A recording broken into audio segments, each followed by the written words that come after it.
Unbiased News is a myth. Ground News is a news comparison platform that empowers you to see how the political biases of different sources are influencing the news you read.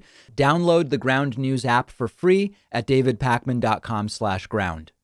Of the People is a new platform matching local campaigns with supporters and donors from across the country. Sort of like a Yelp for local candidates. You can filter by policy and location, and you can support the next generation of leaders. Check it out at ofthepeople.us. All right, let's start today with a weekly coronavirus update. It does seem increasingly like what we said last week might be going on is going on, which is that the plateau in the decline in cases and deaths that we saw last week was not really a plateau. It wasn't really a reversal. It was an artifact of the storms in much of the country, which slowed down testing and vaccination. I'll explain in more detail, but let's just jump right into the numbers, starting with cases. Of course, on January 11th, we saw the average peak of daily cases hit 255,000 cases per day.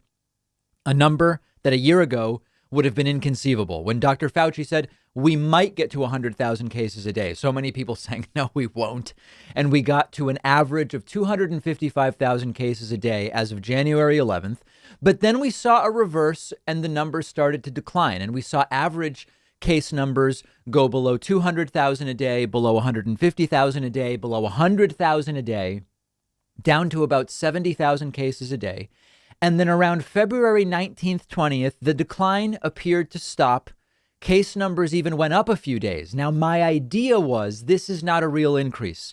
This is because of the bad weather in the United States. Why would that be? The storms that pushed Texas into blackout conditions right around mid-February led to lower than actual numbers being reported for some time. So the decline we saw in mid-February was bigger than reality because a lot of testing was being delayed. At the end of February, as testing got caught up, we were getting more cases reported than the real number of new cases as the backlog tests were processed. So yesterday was the day with the fewest cases since October 13th. Right around 52,000 cases.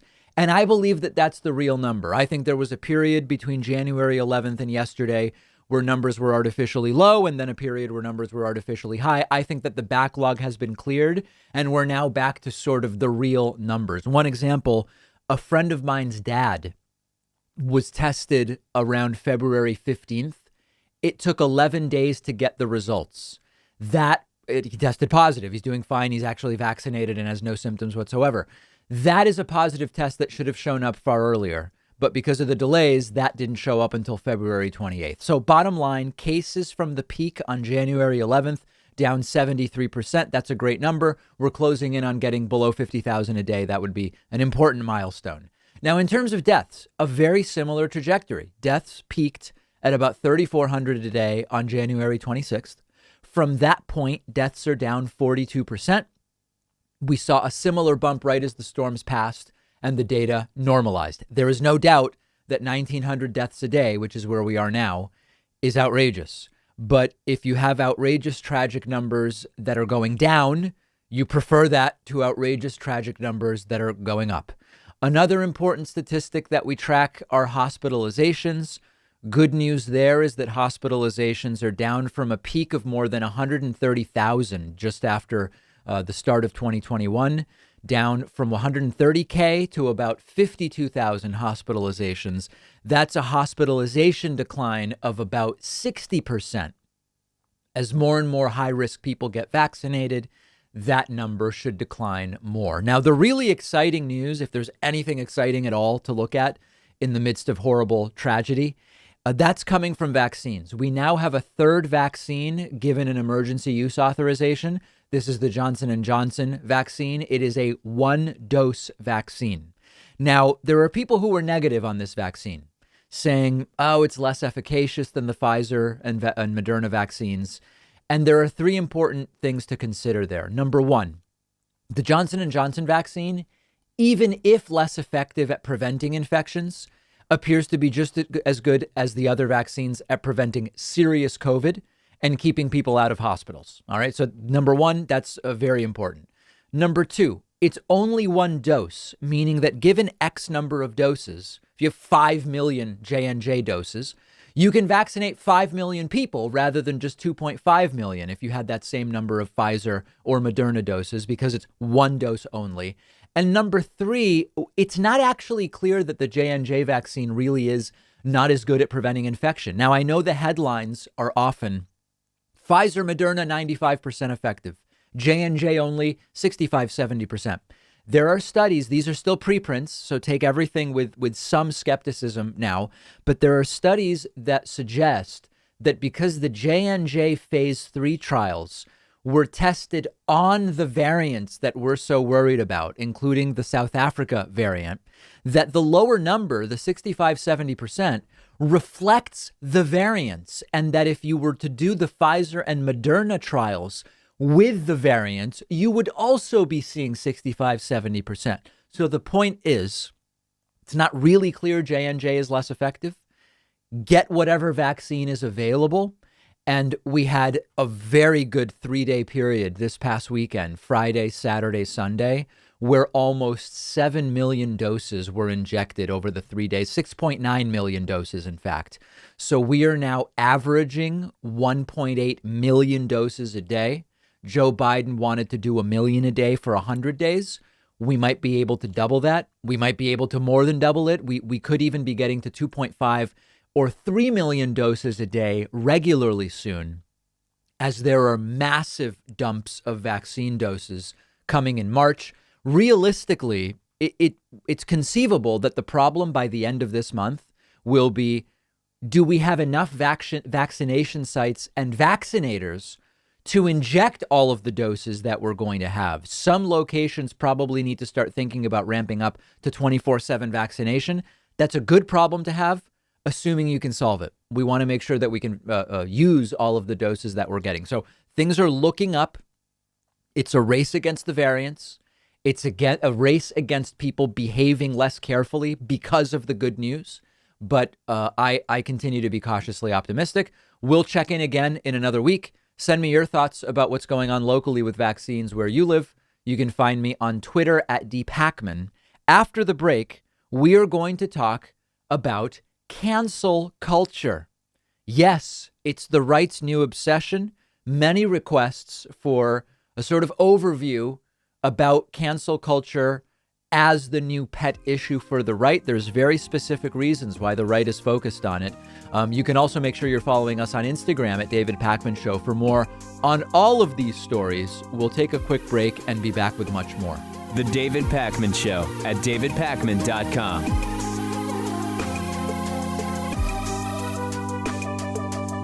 The riots at the Capitol made it very clear that misinformation is one of the biggest problems that our society faces, and online filter bubbles make the problem worse, making it difficult even for intelligent news consumers to figure out what's true and what's not. One of our sponsors is Ground News, which is a platform with a really effective approach to combating this problem. Ground News is the world's first news comparison platform that lets you compare how sources from across the political spectrum are covering a story. I use it myself. I love it because it lets me easily see how different news outlets are manipulating a story to fit their own narrative. And it shows you your news blind spots, stories that your side of the political spectrum may not be giving attention to. Start out 2021 with a balanced news diet. Download the Ground News app for free by going to davidpakman.com/ground. The link is right underneath this video.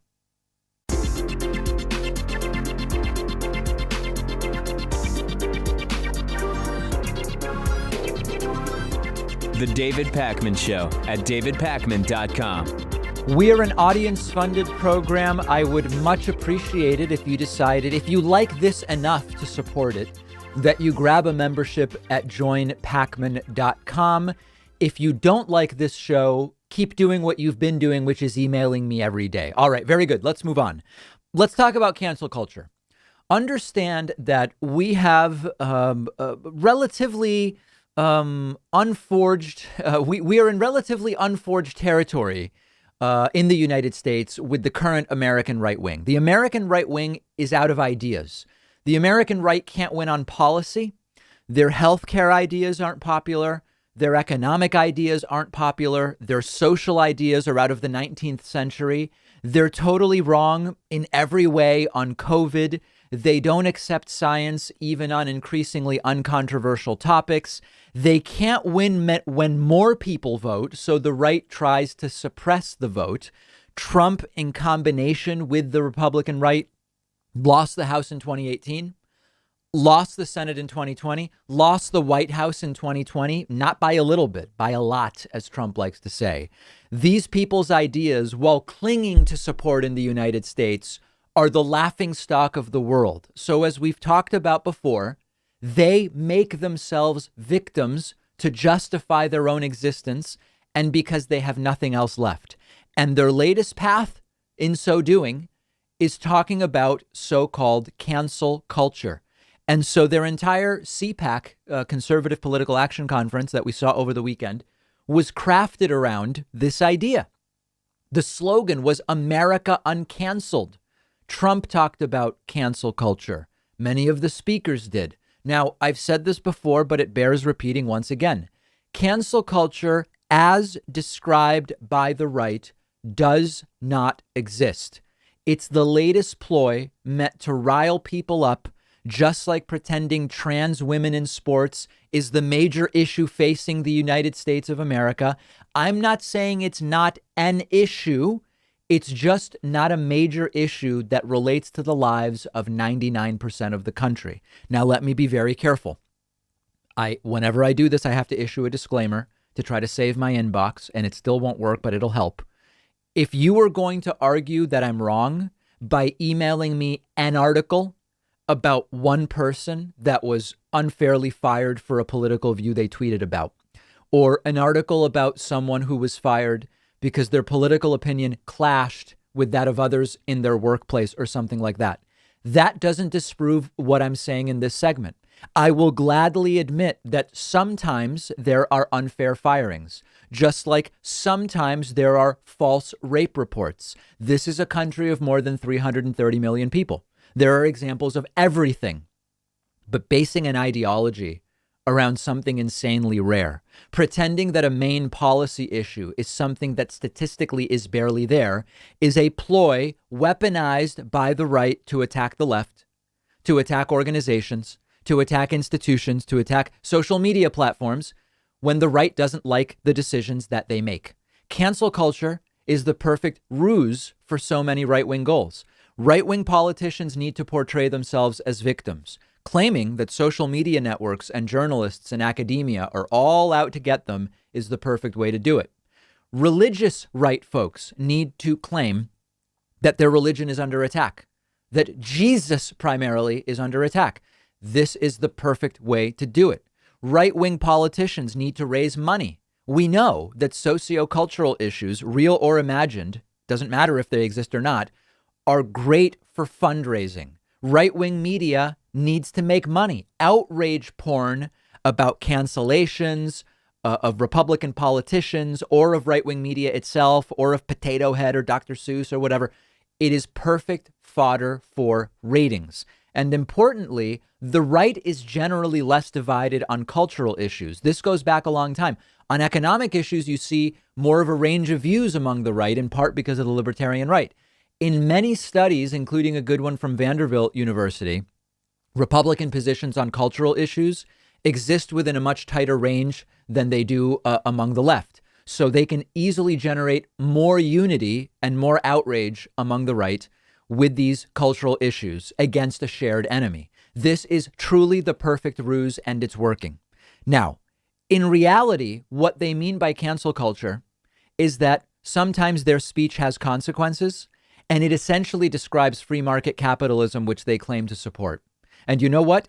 That's the way things work. Free speech, the First Amendment, usually the First Amendment doesn't even apply, but they talk about it. None of that comes with immunity from the consequences of your speech. That's one of the elements of capitalism. That's one of the elements of markets. Your speech enters a marketplace of ideas. And sometimes there are consequences, except in very narrowly defined situations.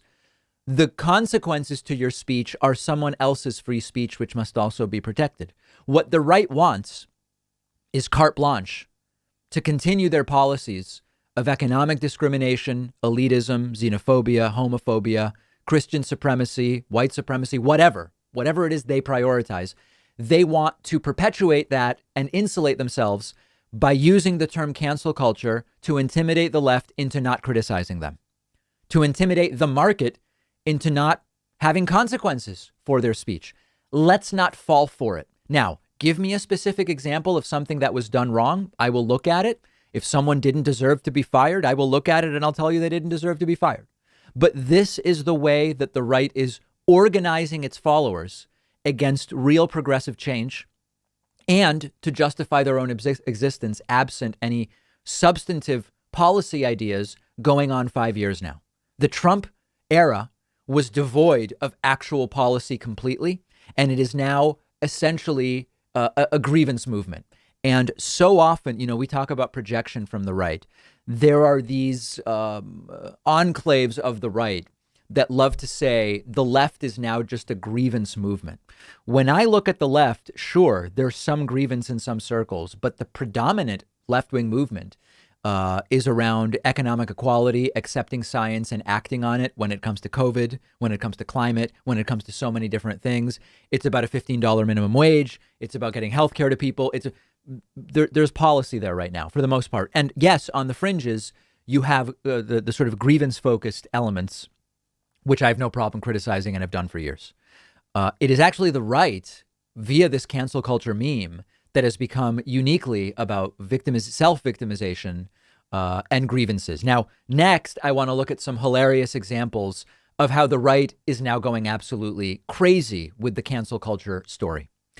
The right, I've already given you my view about so-called cancel culture in the last segment and why Republicans are now doing this. They have no policy. They've lost everything in the last 2 years, House, Senate, White House. Joe Biden is the most popular first-month president in 28 years. They are desperate, and they want to be the perpetual, unending victims. Now, let's take a tour through some of the funniest cancel culture clips and claims from the last day or two, because it's sort of like it's like a hyena who smells blood. The hyena notices the gazelle is a little slow on its feet. That right rear hoof. Do gazelles have hooves? I think they do. That right rear hoof looks a little bit not right. And so they say, the hyenas, now is our opportunity. Now is our opportunity. And that's what the right is doing. Congressman Jim Jordan is now calling for congressional hearings on cancel culture. He sent a letter yesterday to Congressman Jerry Nadler, who runs the House Judiciary Committee, saying that cancel culture is so dangerous, so pernicious, such an existential threat that if it goes unchallenged, every viewpoint and idea could be canceled, and Jim Jordan wants hearings. That's Jim Jordan. This morning on Fox and Friends, Donald Trump Jr. went on a cancel culture rant, which the Fox and Friends hosts seemed to love at first, but then you'll hear Brian Kilmeade sort of try to give Don Jr. the wrap up. Take a look at this. There's this cancel culture trying to cancel Dr. Seuss now. How far are they going to take this? There's no place that they won't go, Ainsley. There's no place they won't go. This week alone, they canceled Mr. Potato Head. This week alone, they canceled the Muppets. They're canceling Dr. Seuss from reading programs. I mean, these are books. I literally know The Cat in the Hat by heart without the book there because I read it so many times to my children. These things are not racist. You have Oreo Cookie chiming in on trans rights. I mean, what is going on? I have no idea. It's absolutely insane. We'll just keep We've bringing it up. lost our minds, and we're encouraging it, by allowing it. You saw, the woke mob goes after CPAC because the stage apparently had Nazi symbolism because these guys are so obsessed with trying to create any link to that. Which it and did. It looked like Hyatt was doing a good job, but in 24 hours, they too caved to the woke mob. Don, thanks. Everything is cancellation. And notice that each of those things that Don Jr. mentions are totally unrelated. The stage at CPAC looked like a Nazi emblem. Okay, well, that's totally separate from reading material decisions made in schools.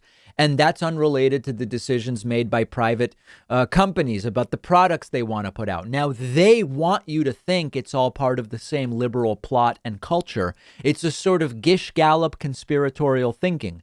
You mention 10 things.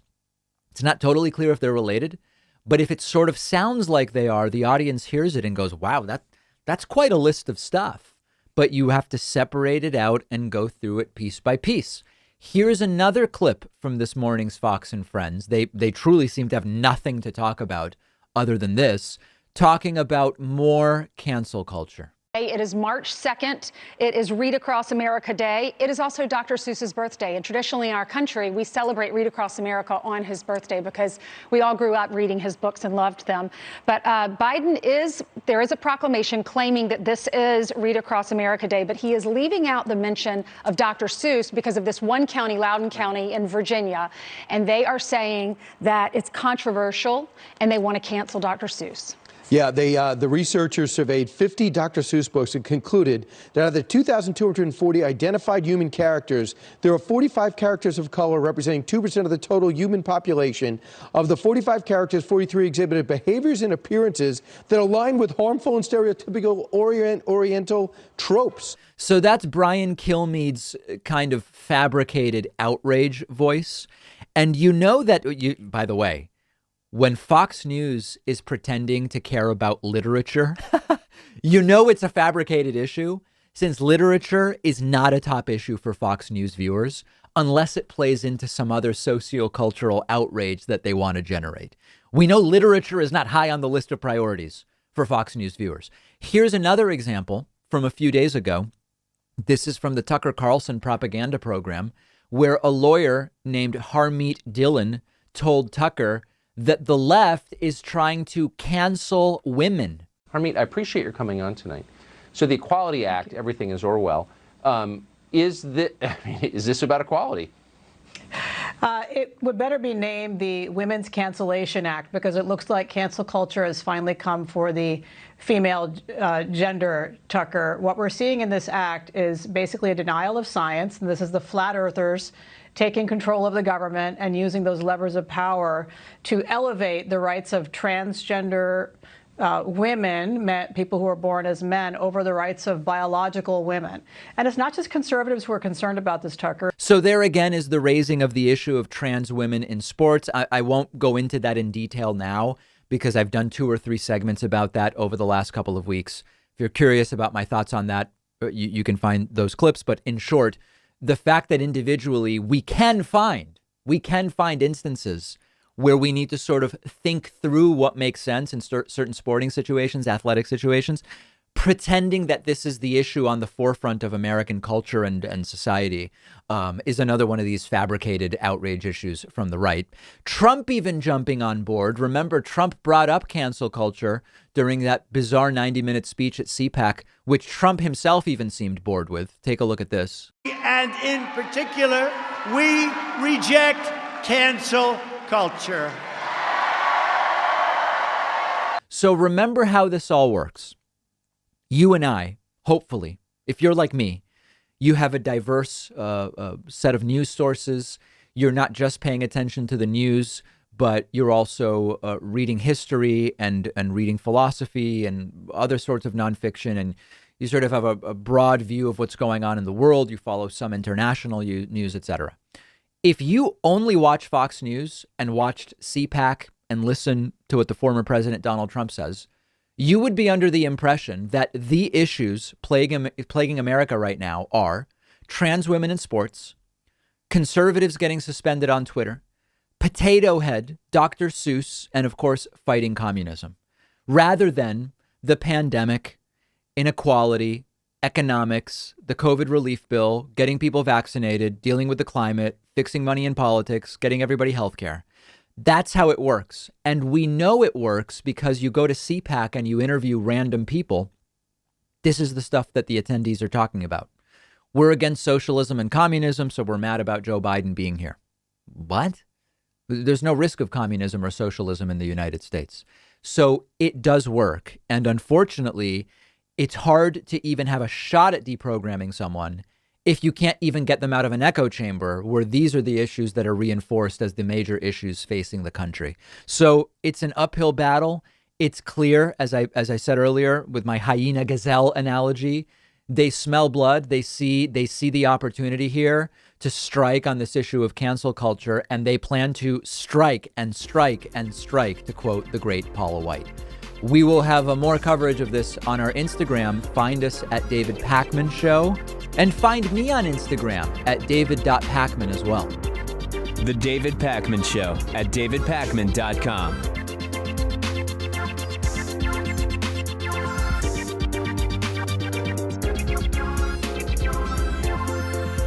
I recently mentioned our partnership with the YouTube channel Nerds for Humanity, and the team behind that channel has built a new website called Of the People, which you can find at ofthepeople.us, and they're one of our sponsors today. Fascinating website, basically like a Yelp for local political candidates. You can browse and search for candidates based on policy, location, and background. The key insight from Of the People is that all national politics starts local, and by making it easier to discover and support everyday folks running for city council or state assembly, county commissioner in your community, you can help incubate the talent that will become future congressional representatives, senators, even presidents. If you're a candidate running for local office, set up a profile on OTP. It's free, and you can attract exposure and donors. And everyone else, go support this grassroots platform. I put a link underneath this video.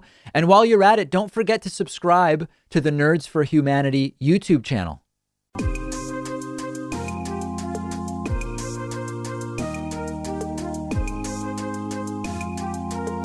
Welcome back to the David Pakman Show.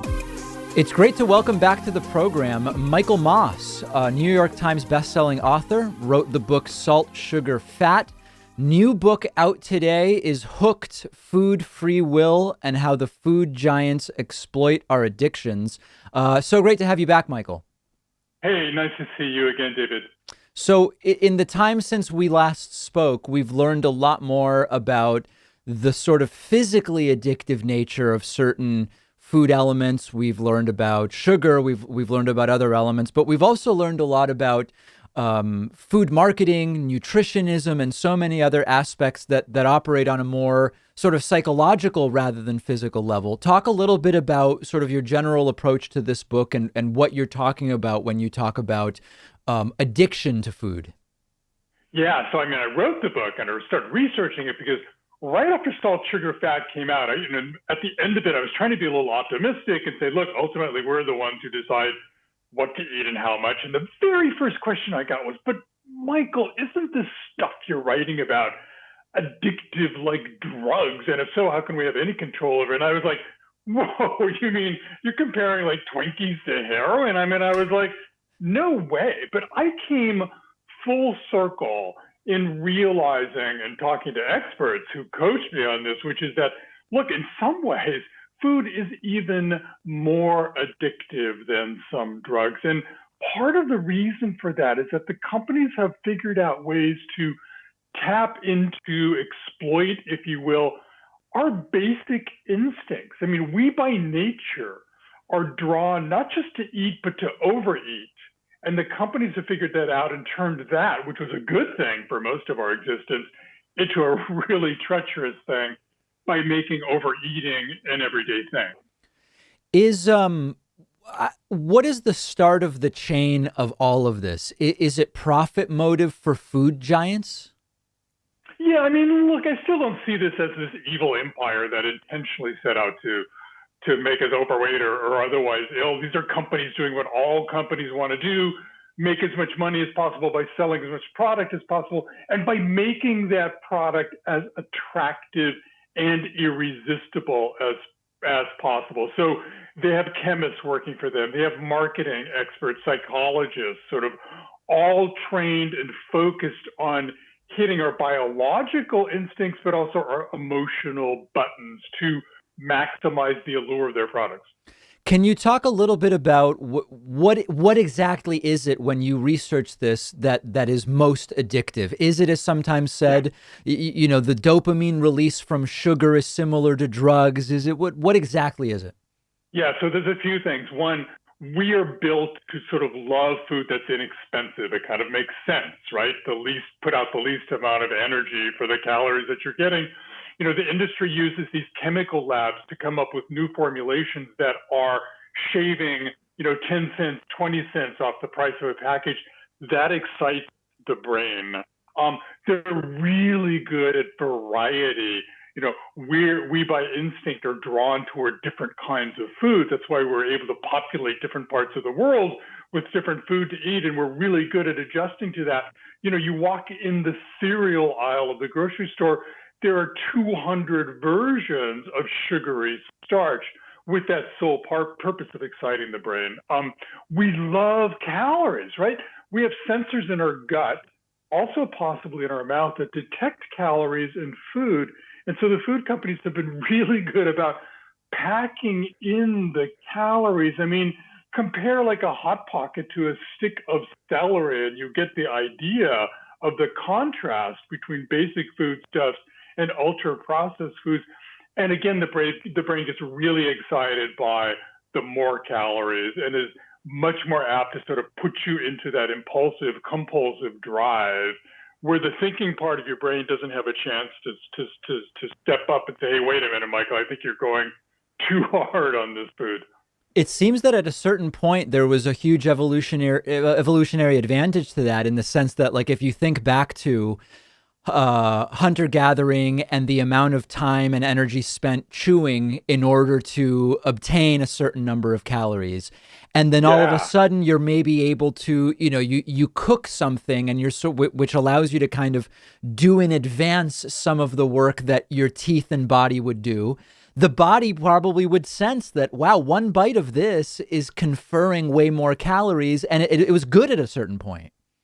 It was such an eye-opener to me, spending time with evolutionary biologists, one of whom kind of pointed out to me, look, Michael, it's not so much that food is addictive, it's that we by nature are drawn to eating, and the companies have changed the nature of our food. You said it absolutely. Body fat was a really good thing. It enabled our brains to grow, it enabled us to get through hard times, enabled us to have more babies, which natural selection is all about. And it's only in the last 50 years that we're sort of realizing that having too much body fat will work against you. I had no idea, but body fat is a living, thinking organ. And when you try to reduce the amount of fat on your body, it will fight back in incredibly diabolical ways. It will send signals to the brain that you're hungry when you're not hungry. It will slow down your metabolism. It will make you get more excited when you see advertising for processed food and cause you to want that food more than you did before you had that extra weight. One of the things that Michael Pollan writes about in Omnivore's Dilemma is the sort of transformation by food companies of foods into food products. Taking, for example, the idea of, like, if you just take corn, it's tough to make a lot more money just selling corn. Maybe you can get a seed that can be planted more densely, so you can sort of like up how much you can grow in an acre. But like selling corn is only going to get you so far. However, if you take corn, break it down into its component parts, you can now use corn syrup as an alternative to sugar. You're adding calories and reducing cost, and you're extracting and taking all these different elements. Most people, if they looked at a list of ingredients, would recognize a lot of that stuff is highly processed and probably not that good for you. And yet, these products are all incredibly popular. So what are food companies doing in order to make people want products that, if you're really presented with the ingredient list, most people probably know aren't really the best things to be eating? Yeah, I think one of the most important things they're doing is speed. I learned from researchers who study drug addiction, whether it's cigarettes, alcohol, or harder narcotics, that the hallmark of addiction is how fast the substance hits the brain, because the faster it gets in our brain, the more apt we are to hit that go button and not respond to the smaller part of the brain that's trying to put the brakes on, us doing something we really don't want to be doing. And so the food companies were ingenious in building speed into their products, both in the factory to reduce the cost, but also just the way we eat it. And I often refer to these foods as convenience foods because a lot of them can be eaten with one hand while you're doing something else. And Right. that creates this mindlessness mode where you're not paying attention to the food. And when you're not paying attention to their products, they're controlling you rather than you controlling them. So speed is probably the most important and most diabolical aspect of these ultra processed foods. How does all of this apply to the sort of diets, sometimes called fad diets, lifestyle diets that sometimes will come in and out of favor, in large part because of marketing, when it seems that over time, if you take a big picture view, you don't really seem to need anything so specialized. It seems that sort of limiting processed foods is a good thing generally. Limiting, but not necessarily completely eliminating animal products isn't a bad thing. To me, I see profit opportunities anytime you see a diet that requires a lot of one thing or none of another. Is my instinct right on that?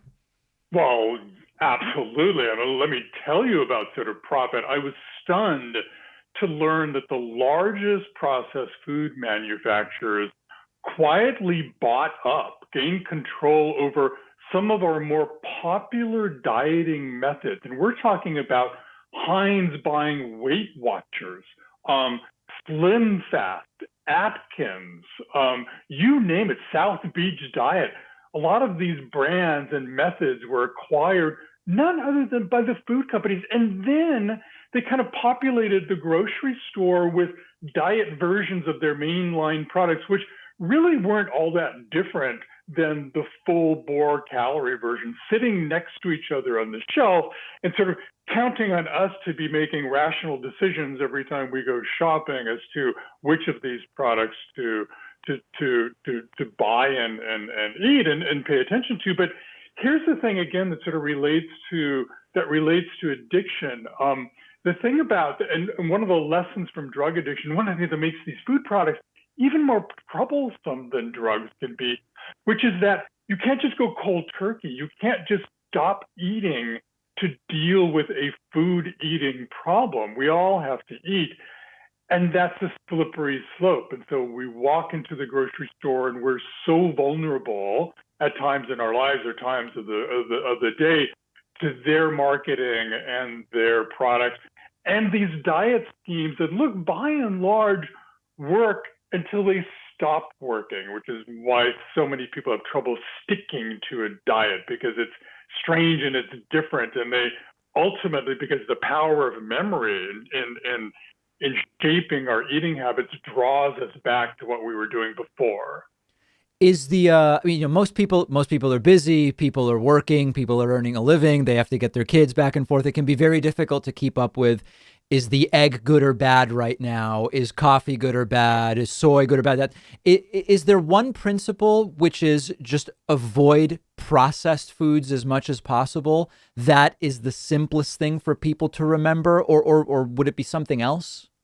I think it kind of depends where you are on the spectrum. Look, I wrote this book for everybody, whether you're in an eating disorder with binging or you've got clinical obesity, or you're at the other end where you're just kind of like troubled by like how much attention you have to pay to food to stay on top of it and not let it gain control of your life. And I think the overall lesson, again, a lesson learned from the drug addiction world is that it really helps to have a plan, no matter what it is, but to have that plan and then execute it. So, if you're hit by the proverbial 3 p.m. craving for a cookie, what you learn from people who've helped people deal with drug addiction is you've got to, at 2:55, you need to be working on your plan, whether that involves getting up and stretching or calling a friend or having an alternative snack like a handful of nuts in order to ward off that craving, because those cravings come on so fast that no amount of willpower is going to help you resist them once they hit the reward center of the brain. So that pre-thought, no matter kind of what your strategy is, I think is the overall lesson I learned in talking to addiction researchers. In terms of now all of the sugar alternatives, sweetened with beet sugar, sweetened with monk fruit, or whatever the case may be, is that really about health, or is it about profitability, or is it both? The companies are in this mode now where more and more of us are caring about what we put in our bodies and responding to that by eating less of their most problematic products. The companies are responding by cutting back on salt, sugar, fat, but also adding things to their products like protein or fiber, on the notion that might help reduce the cravings we get for those products. Sugar is really interesting to me, and and the science is still new on this, and I wouldn't bet on it at this point, but there is concern that this move by the industry to reduce sugar by replacing it with fake non-caloric sweeteners could be really problematic. I mean, think about it. You taste something sweet, your brain is expecting calories, but your gut doesn't get those calories. It's quite possible that something will go haywire with your metabolism. So, I mean, if you're using a diet soda to really resist, drinking a full calorie soda, and that works for you, nutritionists will say, okay, go for it. But overall, I think it's really troubling that the companies are moving around the entire grocery store now, trying to reduce the sugar level, but keeping that sweetness by using these sweet fake sweeteners, non-caloric ones, without us knowing enough about the science to be really confident in how that's going to work in our bodies. Well, that seems to be the crux of the sort of nutritionism approach, that you can essentially break a food down to a certain number of calories, grams of fat, amount of vitamin C or whatever, and what you would sort of get to is a pill that has the same statistics as broccoli, and assuming that it will do the same thing for you when the whole food really has something to it that may be beyond mathematical identification, for lack of a better term. Yeah, I think that's so perspective. I mean, it's perceptive of you, and I'll tell you a story on that. The nutrition facts box on products, the label. You say that fine print on the back of the label. Not all of us can, read it or even understand it, right? I had no idea that fact box was the creation of none other than the processed food industry, right, as a way of warding off our concerns about their products. Because in some ways, one of our basic instincts too is to love information and kind of be placated. One scientist calls us infovores. And the reality is, when we turn to that facts box and try to parse out these nutrient parts of this food that isn't really food anyway in the totality, we get lulled into thinking all that data must be really great and this is okay for us to eat. But the nutrition facts box is a bit of treachery in and of itself. No question about it. The new book out today is Hooked: Food, Free Will, and How the Food Giants Exploit Our Addictions. We've been speaking with the book's author, Michael Moss. Michael, always a pleasure speaking to you. Great to see you and talk to you too, David. The David Pakman Show at davidpakman.com.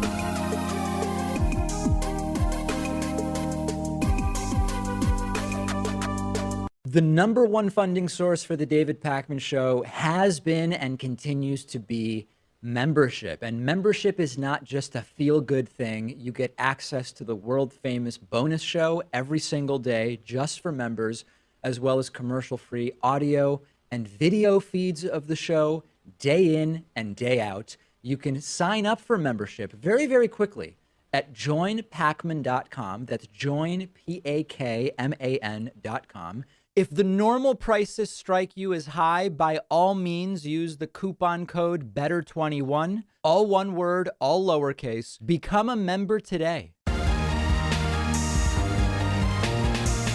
The David Pakman Show at davidpakman.com. So this is pretty interesting. We've been wondering what direction Fox News is going to take in the post-Trump era. Will they go more in the direction of the non-Trump Republicans, the direction of people like Mitt Romney and Liz Cheney, kind of going back to the George W. Bush era? Will Fox News go fully back in on Trump or Trumpian elected officials, the sort of Marjorie Taylor Greene, Lauren Boebert, Madison Cawthorn direction? And there's all sorts of considerations one way or the other. But ultimately, we're going to have to wait and see. Yesterday morning, the morning after Donald Trump's bizarre and dishonest 90-minute long speech to CPAC, the Conservative Political Action Conference, the Fox and Friends morning show hosts were sort of gleefully repeating Donald Trump's clever lies about having won the 2020 election. Now, it's sort of like a lieception type of thing. One of the people they invited on to talk about Trump's speech is Fox News host Pete Hegseth. Now, Hegseth was also a speaker at CPAC.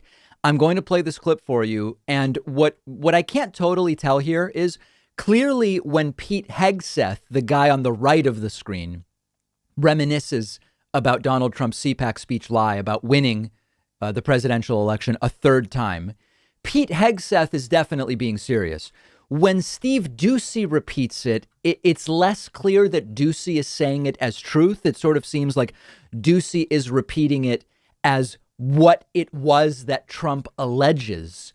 But Pete Hegseth is definitely serious about it. Take a look. That's what they wanted to hear. They wanted to hear that there's going to be a Republican in the big chair at the White House in 4 years. Yeah. He went on to say, I think right after that, we may just have to beat them for the third time, right, in allusion to 2016 and 2020. Because he won last time, they just took it away from him. There you go. Exactly. Everyone in the crowd got it right away. It was all about, he talked a lot about the borders. So, yeah, I mean, it seems like Steve Doocy is just kind of like repeating what the claim is. Ainsley Earhart and Brian Kilmeade just look kind of baffled as Pete Hegseth was saying it. But at least for now, at the bare minimum, Fox News is allowing, if maybe not yet fully on board with perpetuating the lie that Joe Biden didn't really win the 2020 presidential election. This is a really big editorial decision to make for Fox News. Will Fox News for the next 4 years be based on the lie that Donald Trump actually won the 2020 election? Will Fox News definitively move away from that idea?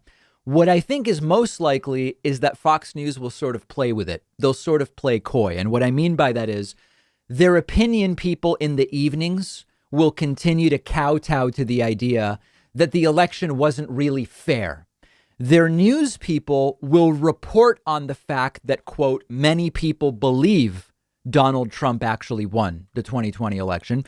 And it'll just more or less stay in the ether without Fox News ever taking a definitive and clear editorial position as a broadcast outlet. And if they're asked about it, Fox executives will be able to say, hey, you know, listen, each of our shows, each of our hosts, they're allowed to have their own opinions.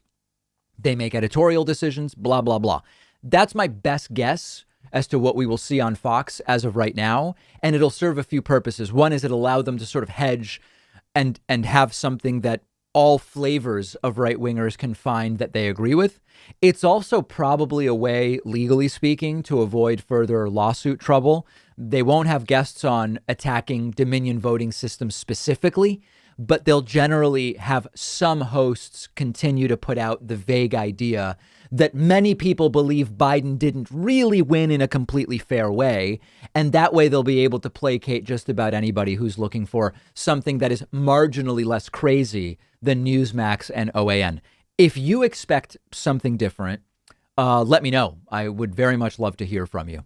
Donald Trump gave an interview to Fox News host Steve Hilton after that 90-minute long CPAC speech on Sunday evening. And it was actually interesting because Steve Hilton did attempt to confront Donald Trump about the riots. Now, if you watched Trump's CPAC speech, even though it was 90 minutes long and it covered a lot of topics, cancel culture, how Trump really won the election, how Trump is so popular, you know, all this stuff, there wasn't a single word about the January 6th riots at the U.S. Capitol that Donald Trump incited during Trump's 90-minute CPAC speech. So let's look at some clips here from this interview with Steve Hilton. Here is Hilton asking Donald Trump about the reports that he was enjoying watching the riots on TV on January 6th. And Trump sort of weirdly tries to deny that he was watching it, but in so doing, he admits he was watching it exactly as was reported. Take a listen to this. That when that was unfolding, you were watching it, and actually you liked what you were seeing because you felt that it was your people fighting for you. Do you get how bad it was? And is there anything looking back on it now that you would have done differently that day? Well, that's incorrect reporting. First of all, I wasn't watching TV. I turned it on later on when I heard about it and did a lot of moves. So if you listen to what Donald Trump said, I wasn't watching TV. I turned it on when I heard about it. Well, yeah, Trump heard about it while the riots were going on. That's when he turned it on. It's a very strange kind of like denial where he's actually saying the reports are correct. And then Trump says he, quote, did a lot of moves. I don't even know what that means. But this answer is so silly. It's so obviously a lie. Clearly, Donald Trump watched the riots on TV, just like everybody at the White House was watching them. It would be crazy if Trump wasn't watching the riots. Like, what do we think Trump was doing? We're to believe that Trump went to the rally at which he incited the riots, went to the White House. Everybody at the White House, every news station is covering the riots, tweeting about the riots, et cetera, et cetera. Mike Pence is being evacuated. And Trump is like, what? What is Trump doing? What would he possibly even be doing other than following what it is that's going on? So, of course, Trump was watching and he's lying. Trump later in the same segment went on to try to blame Nancy Pelosi for the riots somehow. But before doing that, Donald Trump falsely claims that hundreds of thousands of people were at his January 6th rally watching him speak. No, but we actually, I requested, I said, look, this rally is going to be bigger than anyone thinks, because everybody I see said, oh, we're going to be at the rally, we're going to be at the rally. And it was, I think, the largest crowd that I've ever spoken before, and I've spoken very big crowds, hundreds of thousands of people and more than that. Hundreds of thousands of people and more than that. He still can't stop lying about the same things that he's been lying about for years. He's learned nothing. And then, okay, now on to blaming Nancy Pelosi. They took that number, from what I understand, they gave it to the people at the Capitol, which is controlled by Pelosi, and I heard they rejected it because they didn't think it looked good. So, you know, that was a big mistake. I just want to know how you feel about it now. Do you just get how bad it was? I think people want to hear you say that. No, I hate to see it. I think it's terrible. I hate to see it. I will tell you that it's very interesting. However, when you see Washington burning and when you see Seattle burning and Portland burning and all these other places burning with Antifa and the radical left, nothing seems to happen. Nobody seems to be bothered by that. So Trump shifting to Antifa. Of course, the January 6th riots happened when Trump was president. So did all of those other things that Donald Trump mentioned there. Trump then is asked, are you happier without Twitter? And Trump says, well, you know, I do have a lot of free time now because I don't have to worry about avoiding spelling and grammar mistakes in my tweets. And he also mentions that it's not just that he's happier without Twitter. His poll numbers are higher than they've ever been for him or anyone else, I guess he's saying here. You interpret if you can. Another report, which may or may not be true, that actually since you've been stopped from using Twitter, you're actually happier to be off Twitter. And I'm just wondering whether the impact of your speech today not being on Twitter, there's a sort of Trump 2.0 where there's kind of less is more strategy that actually might be something you want to see.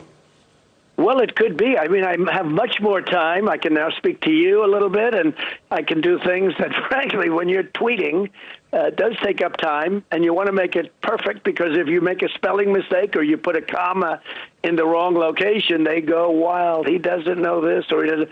So, you know, you want to make it good. You want to make it. But I will tell you, I do have much more time. My poll numbers are high. You know, I think they're the highest they've ever been. It's very interesting. I had when I was tweeting, and I know you about tweeting too, but I'm telling you, it's sort of very cool. I had a lot of people saying, I love him, we love our president, but I wish he wouldn't tweet. It's true. So that is really something else. Another strange interview.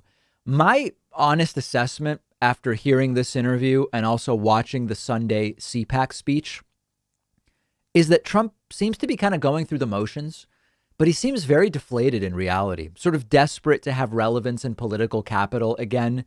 He wants to be kingmaker for 2022. That's why he's announced that he's now fundraising and you can donate to him, to his PAC, to help people get elected or reelected in 2022. And it seems as though how well that goes will be a big factor as to whether he runs in 2024. I have no idea whether he will or won't run in 2024, but increasingly seeming deflated and like he's not even really sure that he wants to stay in politics. We'll see what ultimately happens, and I don't know if we're going to see too many more upcoming interviews from Donald Trump. We have a voicemail number that you can call and leave me a voicemail. You can call at any time of day. 219-2-DAVID-P is the voicemail. I've gotten a lot of messages about progressives and cryptocurrency lately. Here's one such voicemail inquiring about exactly that. Take a listen. Hey, David. This is Hubian. I had a question, man. So I'm pretty heavy into the crypto space. I am a progressive, but I found that there's a large libertarian group in crypto normally. And one of their big arguments is that our traditional finance is going to collapse because we're just printing a ton of money and inflation is going to go haywire. I have my reservations about that position, and I would really appreciate you sort of just maybe doing a deeper analysis on inflation generally in the economy with regard to how our government prints money.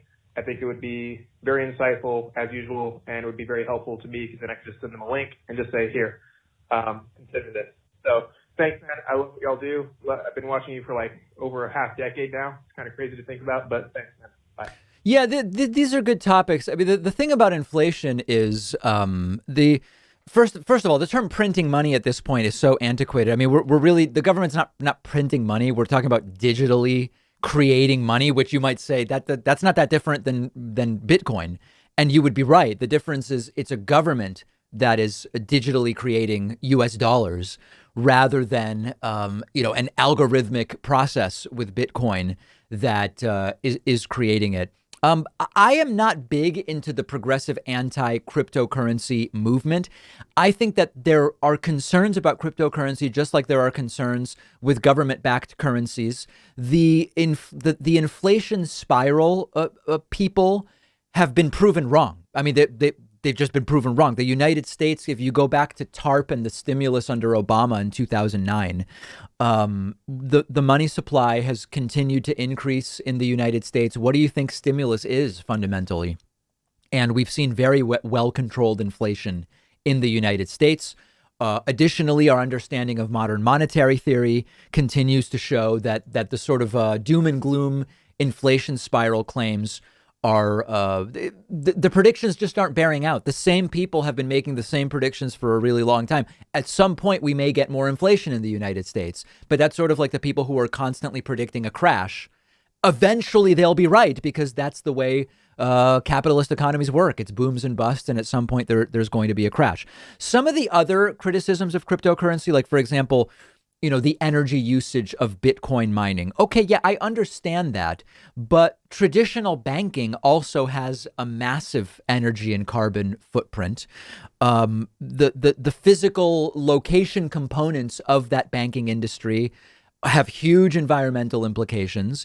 And the other element of this that I think is interesting is as we switch over to alternative energy, the Bitcoin can be mined with renewable energy as well. So that one has never really felt great to me.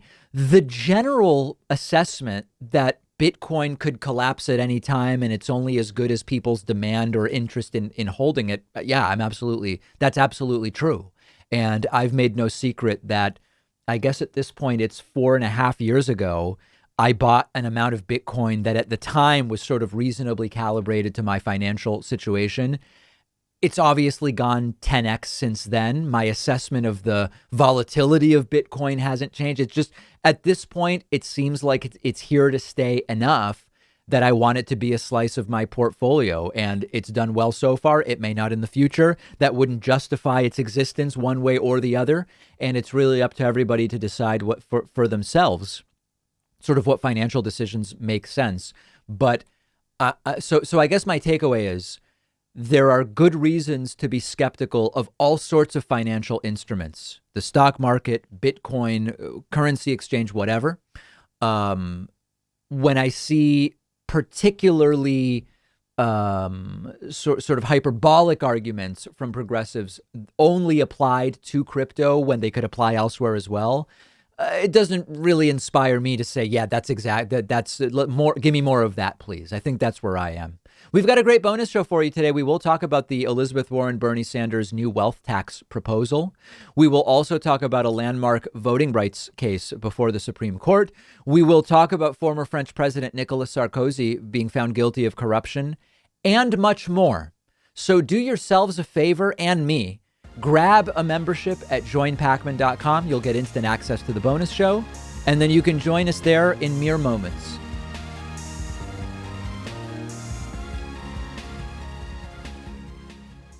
Thanks a lot for watching today's show. I just want to take a second to tell you about today's sponsors. Unbiased News is a myth. Ground News is a news comparison platform that empowers you to see how the political biases of different sources are influencing the news you read. Download the Ground News app for free at davidpakman.com/ground.